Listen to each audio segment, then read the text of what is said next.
आपकी होने वाली बीवी, उनकी तरफ से एक शर्त है, अगर दूल्हा लिख कर देता है कि मैं खुद भी नमाज पढ़ूंगा और अपनी बीवी को भी रोजाना 5 वक्त की नमाज पढ़ाऊंगा, तो मैं उससे निकाह करने के लिए बिल्कुल तैयार हूं। मैंने कहा बेटी अगर हक मार में लिखेंगे तो दोनों को पाबंदी करना पड़ेगी, मामलात बिगड़ भी सकती हैं।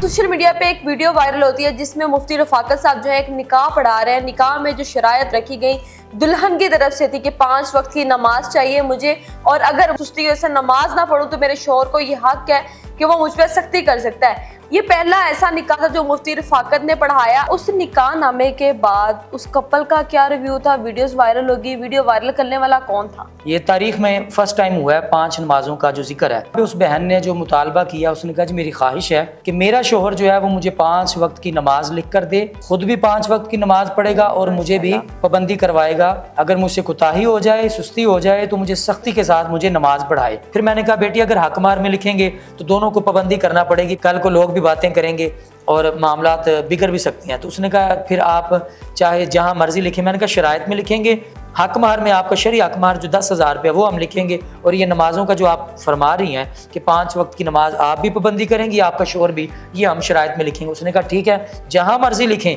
लेकिन निकाह पढ़ाने से कबल आपने दूल्हे से पूछना जरूर है। लड़के से जब पूछा गया कि आपकी बीवी जो है जिसके साथ आपका निकाह हो रहा है उसकी एक शर्त है, तो जैसे ही लड़के से पूछा पहले वो परेशान हो गया, शर्त का सुन के पता नहीं क्या बात होगी, लेकिन जैसे उसने नमाजों की बात सुनी तो वो खुशी से मुस्कुराया। तो उसने कहा जी मैं राजी हूँ इस पे, और उसने वहाँ पे सिग्नेचर भी किया रजामंदी के साथ। फिर उसके बाद निकाह हुआ जी। यहाँ पे आप साइन ये जो है ना शर्त, इसके ऊपर कैमरा ये पूरा खुला होना चाहिए। शरायत उन्होंने मौके पर रखवाई या पहले से आपको उन शरायत का इल्म था? अचानक हुआ है, अचानक लड़का इनकार भी ना कर सके। उस कपल ने वायरल होने के लिए ये सब तो नहीं किया?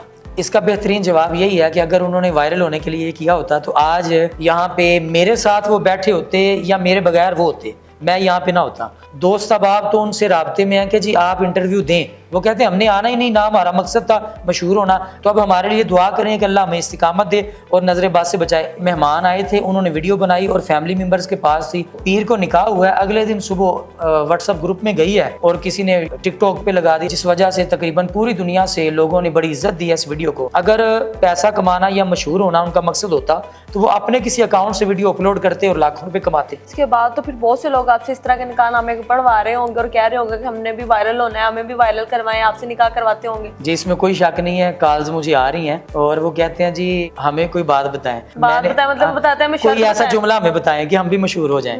तो मैंने उनसे बोला, मैंने कहा देखें उस बहन को क्या मैंने बताया था, मैंने कहा ये तो उसका मुतालबा था, और इज्जत देने वाली जात रब की है, ठीक है, अल्लाह जिसे चाहे इज्जत दे। बहुत शुक्रिया आपका। आज हमारे साथ मुफ्ती रफाकत साहब मौजूद थे, इनसे हमने जो वीडियो निकाह नामे की वायरल हुई सोशल मीडिया पे जो आपने देखी, प्रोग्राम कैसा लगा कमेंट सेक्शन में लाजमी बताइएगा। इसी के साथ अपनी मेजबान तैयबा मान को दें इजाजत। अल्लाह हाफिज।